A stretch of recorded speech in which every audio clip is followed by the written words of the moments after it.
Reserve bank of India ने recently एक strategic master stroke खेल के इंडियन करेंसी रुपए को इंटरनेशनल ट्रेड के लिए अलाउ कर दिया। रशिया, यूएई समेत 18 देशों ने भारत के इस फैसले का खुलकर स्वागत किया है। इस फैसले के बाद न सिर्फ भारतीय एक्सपोर्टर्स को आसानी होगी, बल्कि दुनिया भर में फैले यूएस डॉलर के डोमिनेंस को भी कम किया जा सकता है। लेकिन क्या इस फैसले से हम अमेरिका जैसे बड़े देश से कोई दुश्मनी मोल ले रहे हैं? और इसके जवाब में अमेरिका क्या क्या कर सकता है? और सबसे बड़ा सवाल कि कैसे यूएस डॉलर पूरी दुनिया के इंटरनेशनल ट्रेड की रिजर्व करेंसी बन गया। आइए जानते हैं। अमेरिकन डॉलर पूरी दुनिया की रिजर्व करेंसी है। साल 1919 से 2019 के बीच पूरी दुनिया में हुए इंटरनेशनल ट्रेड का 80% ट्रांजैक्शन डॉलर्स में हुआ था। आज की तारीख में भले आप कोई से भी देश हो, लेकिन आपके फॉरेन रिजर्व में पड़ा हुआ डॉलर ही आपकी इकोनॉमी की असली ताकत बयान करता है। अब सवाल यह है कि डॉलर की इस डोमिनेंस की शुरुआत कब से हुई? तो इस कहानी की शुरुआत होती है 19th सेंचुरी में। 19th सेंचुरी के फर्स्ट हाफ में दुनिया ने दो भयानक लड़ाइयां देखी, वर्ल्ड वॉर 1 और वर्ल्ड वॉर 2। अब जाहिर सी बात है, इन लड़ाइयों में बहुत ज्यादा नुकसान हुआ। साल 1920 में दुनिया के सबसे बड़े अंपायर यानी कि ब्रिटिश अंपायर के हालात इतने खराब थे कि उनके ऊपर नेशनल डेट उनकी इकोनॉमी का 130% था। यानी कि ब्रिटेन के ऊपर कर्जा उसकी आमदनी का 130% ज्यादा था। और ये हालात सिर्फ इंग्लैंड के नहीं बल्कि यूरोप के बाकी देशों के भी थे, इंक्लूडिंग रशिया। लेकिन ऐसे में एक देश ऐसा था जिसने इस आपदा को अवसर में बदला। जहां पूरी दुनिया लाशें गिनने में बिजी थी, वहीं ये देश नोट गिनने में बिजी था। और ये देश था none other than United States of America. America ने दोनों ही लड़ाइयों में इनिशियली एक वॉर मर्चेंट की भूमिका निभाई। सिर्फ फर्स्ट वर्ल्ड वॉर के दौरान ही अमेरिका का एक्सपोर्ट 2.6 बिलियन डॉलर से बढ़कर 6.8 बिलियन डॉलर हो गया। इन एक्सपोर्ट्स में व्हीट, ब्रास, रबर, क्लोथ्स इत्यादि रहते थे, लेकिन मेन थ्रस्ट होता था अमेरिकन वॉर इंडस्ट्री का। अकेले वर्ल्ड वॉर 1 के दौरान अमेरिका की वेपन एक्सपोर्ट्स 40 मिलियन से बढ़कर सीधा 2.3 बिलियन डॉलर हो गई थी। अमेरिका एक के बाद एक राइफल्स, मशीन गन्स, बॉम्ब्स और टैंक्स बना बना के यूरोपियन देशों को बेच रहा था और उसके बदले में ले रहा था गोल्ड। इवेंचुअली नतीजा ये हुआ कि दूसरी वर्ल्ड वॉर के खत्म होते होते तक अमेरिका के पास दुनिया भर के मॉनेटरी गोल्ड का 75% था। साल 1910 में जहां अमेरिका का गोल्ड रिजर्व 2000 टन था, वहीं साल 1940 तक आते आते ये बढ़कर 20,000 टन हो गया। अब ये समझना बहुत आसान है कि साल 1944 यानी कि 1944 तक जहां वर्ल्ड वॉर 2 खत्म हो रहा था, वहीं बहुत से देश इन लड़ाइयों में हुए नुकसान से उबरने की जद्दोजहद में लगे हुए थे। बहुत सारे देशों में मैसिव लेवल पे इंफ्रास्ट्रक्चर का काम हो रहा था और ऐसे में बहुत से देशों को एक दूसरे के साथ इंपोर्ट एक्सपोर्ट करना था।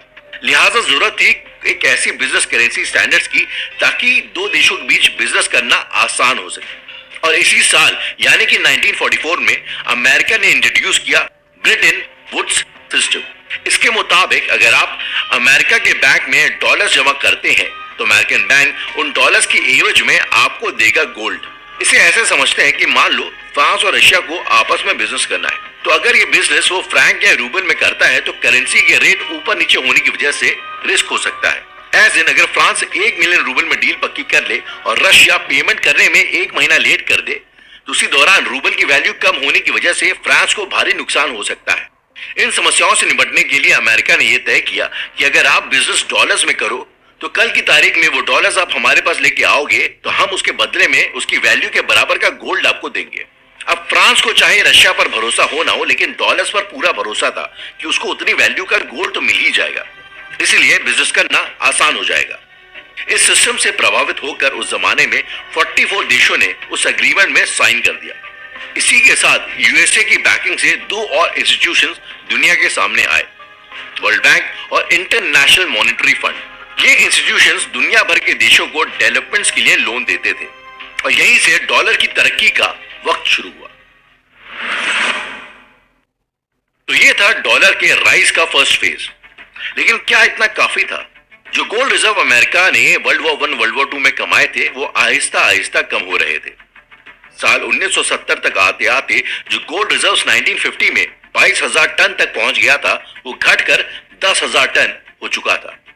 और 1970 में यूएसए के प्रेसिडेंट रिचर्ड निक्सन ने ब्रिटेन अग्रीमेंट को निरस्त कर दिया, लेकिन उसके बाद भी डॉलर की सुप्रीमेसी मेंटेन रही, जिसकी वजह थी एक नए किस्म का गोल्ड जिसे दुनिया ब्लैक गोल्ड के नाम से बुलाती थी। 1940s का सऊदी अरेबिया एक बहुत गरीब देश था जिसे खुद की ताकत का कोई एहसास नहीं था। इसी दौरान कुछ अमेरिकन ऑयल ड्रिलर्स ने यह रियलाइज किया कि सऊदी की जमीन के नीचे तो खजाने गड़े हुए हैं।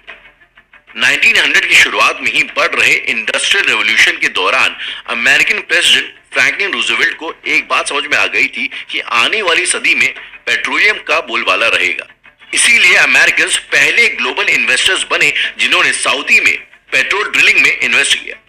उसी दौरान चल रही वर्ल्ड वॉर 2 के कैंपेन की वजह से इटली ने सऊदी अरब के पेट्रोल माइंस पर बॉम्ब ड्रॉप कर दी, जिससे सऊदी के किंग घबरा गए और इसी मौके का फायदा उठाया फ्रैंकलिन रूजवेल्ट ने। 1945 में अमेरिकन प्रेसिडेंट रूजवेल्ट और सऊदी किंग अब्दुल अजीज के बीच एक अग्रीमेंट हुआ, जिसमें अमेरिका ने सऊदी को मिलिट्री प्रोटेक्शन देने की बात करी और बदले में एक शर्त रखी। वो शर्त यह थी कि सऊदी के राजा पेट्रोल की खरीद फरोख्त सिर्फ डॉलर्स में ही करेंगे। इस एक अग्रीमेंट ने डॉलर को सुपर पावर बना दिया और इसीलिए 1970 में जब निक्सन ने डॉलर का गोल्ड कन्वर्जन बंद किया तो बाकी देशों ने डॉलर जमा करना बंद नहीं किया, क्योंकि अब वो उस डॉलर से पेट्रोल खरीद सकते थे। यह एक लैंडमार्क फैसला बन गया, जिसके बाद the rise of dollar never stopped. अपने डॉलर की ताकत को मेंटेन रखने के लिए अमेरिका ने दुनिया भर में एक स्विफ्ट सिस्टम चालू कराया। आज भी दुनिया भर के देश इसी स्विफ्ट सिस्टम का इस्तेमाल करके यूएस के गवर्नमेंट बॉन्ड्स में इन्वेस्ट करते हैं, जिसकी नेट वैल्यू आज की तारीख में 7 ट्रिलियन डॉलर्स की है। यह पैसा यूएस को इनेबल करता है दुनिया भर में अपना डोमिनेंस मेंटेन रखने में। आज यूएसए से दुश्मनी का मतलब अपनी इकोनॉमी की बर्बादी है। पिछले लगभग 60-70 सालों में दुनिया भर में डॉलर का बोलबाला रहा है, लेकिन फाइनली भारत ने कुछ और देशों के साथ मिलकर कुछ ऐसा किया है जिससे डॉलर के प्रभुत्व को चुनौती दी जा सकती है। वो चुनौती क्या है, कितनी कारगर है और ये स्विफ्ट सिस्टम आखिरकार है क्या, जानते हैं पार्ट 2 में।